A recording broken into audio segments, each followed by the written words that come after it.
Olá! Hoje a gente vai mergulhar fundo nas ideias do livro de autoajuda espiritual Arrebatado, de Kleber da Silva Conceição. Vamos entender os conceitos que ele propõe como um caminho para a libertação. Pois é, o livro já começa com esta pergunta logo de cara. É um convite direto para uma jornada de transformação. Então, vamos aceitar o desafio e começar a explorar o que isso significa.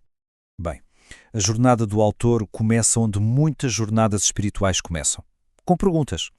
Sabe, ele vai procurar respostas justamente nas lacunas, nos espaços em branco das escrituras, buscando um entendimento que vai além da lógica do dia-a-dia. A ideia aqui não é só contar uma história. O livro quer ser um gatilho para uma reflexão mais profunda, uma ferramenta de descoberta pessoal. O objetivo é traçar uma espécie de mapa que nos leva da luta interna para a liberdade espiritual.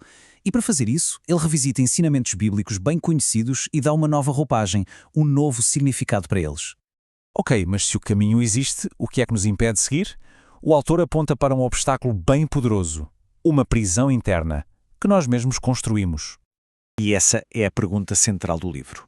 A sugestão dele é forte. A prisão mais potente é aquela que a gente constrói por dentro, onde, ao mesmo tempo, somos o prisioneiro e o carcereiro. Complicado, não é? Para explicar como funcionam esses grilhões, o autor usa uma metáfora bem interessante, a do fundamento de um prédio.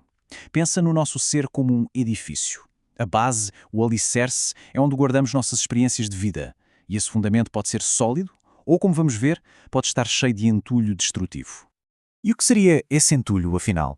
Olha só, são essas coisas que a gente vai acumulando, mágoas, ressentimentos, traumas, inveja, orgulho, a dificuldade de perdoar.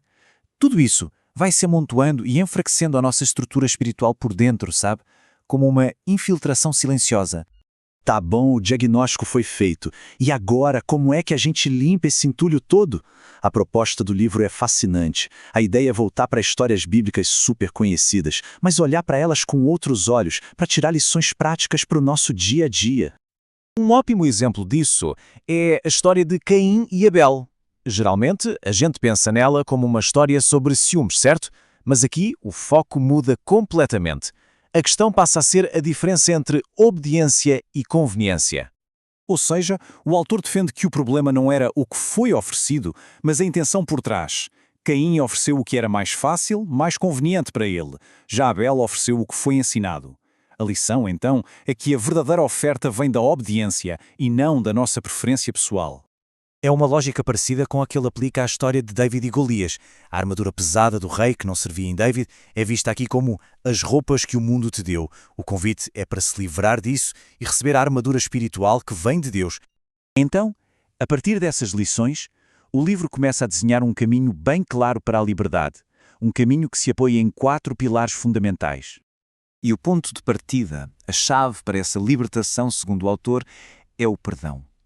A ideia é que não perdoar os outros nos prende ao passado e, de quebra, impede que a ação divina nos ajude a limpar o entulho do nosso fundamento espiritual. E aqui está a jornada completa, dividida nesses 4 passos. Primeiro, o compromisso, que é a decisão de mudar de rumo. Depois, a fé, que nos sustenta durante as dificuldades. O terceiro é a transformação, sair da escuridão para a luz. E, por fim, o passo final, colocar o divino no centro de tudo na vida. O livro também aborda uma questão social bem específica, aplicando essa ideia de obediência à estrutura familiar. Ele argumenta que o conceito moderno de direitos iguais desafia uma ordem bíblica e poderia levar à ruína espiritual. Nessa visão, o homem é o cabeça do lar e a mulher tem o papel de cuidar e edificar a casa, com a submissão ao marido sendo uma virtude. E qual é o resultado de toda essa jornada? Bom, a promessa é uma transformação interna completa. É a passagem de um estado de vazio para uma vida cheia de propósito. Essa transformação é ilustrada com a parábola do azeite da viúva. Um vaso vazio simboliza uma vida cheia daquele entulho solidão. Já um vaso cheio representa uma vida preenchida pelo azeite do Espírito Santo, algo que se alcança com obediência e fé. Os vasos vazios da história são preenchidos milagrosamente, mostrando como o divino pode preencher o nosso vazio. E para fechar, o livro não termina de forma suave. Pelo contrário, ele nos deixa com uma parábola final bem forte sobre o perigo da indecisão. É o último chamado do autor, um verdadeiro apelo à ação. Imaginem a cena. Um homem está sentado em cima de um muro. De um lado, anjos implorando, chamando por ele. Do outro lado, demónios, em silêncio. Não fazem nada, só observam. O homem, curioso, pergunta aos demónios por que eles não tentam convencê-lo. E a resposta que eles dão é arrepiante. Nós não lutamos por ti, porque quem está dividido já nos pertence. E é com essa ideia que o livro nos deixa. A pergunta que fica no ar é: será que na busca espiritual a indecisão já não é uma escolha? A mensagem final é que o compromisso não é apenas uma opção, mas uma necessidade urgente.